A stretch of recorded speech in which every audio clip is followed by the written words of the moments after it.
Hier, une enseignante convertie à l'islam travaillant dans l'école musulmane Alif, 6 au Pradette, a été verbalisée pour port du voile facial. Suite à cet événement, une dizaine de personnes sont descendues dans la rue pour la soutenir.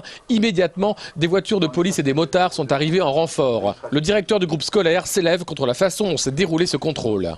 Qu'ils fassent leur travail, d'accord, mais pas de cette façon. Il y a un respect de l'humain qu'il faut, non pas la façon d'être hautaine, la façon d'être irrespectueux envers l'autre, pas quand même 4 voitures et 3 motards, il n'y a pas Ben Laden quand même au Pradette.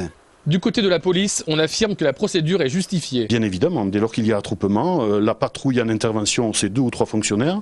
Cela nécessite immédiatement du rapprochement de véhicules. Trop souvent, on est invectivé, malmené, on prend des cailloux, des cocktails Molotov, on est trop habitué à ce genre de scénario, donc on prend toute disposition pour intervenir en sécurité. Deuxième acte, le technicien audiovisuel de l'école a filmé la scène. Selon son témoignage, sous le prétexte qu'il ne porte pas ses papiers sur lui alors qu'ils sont dans son bureau, il est emmené au poste de police où on l'oblige à effacer ses images. Oh, ça, je ne suis pas en mesure de vous le confirmer. De toute manière, le fait de filmer, ce n'est pas ce qui a suscité le fait d'amener la personne. Encore une fois, on était sur une vérification d'identité. Chaque fait a un libellé précis et les policiers sont des professionnels et ils savent dans quelle mesure ils verbalisent, ou ils interpellent, ou ils ramènent des personnes au poste. Troisième acte, les professeurs de l'école viennent devant le commissariat de l'embouchure afficher leur solidarité envers leurs collègues. La photo de la prière fait la une de la presse. Pas de provocation selon l'école, c'était l'heure du rite religieux.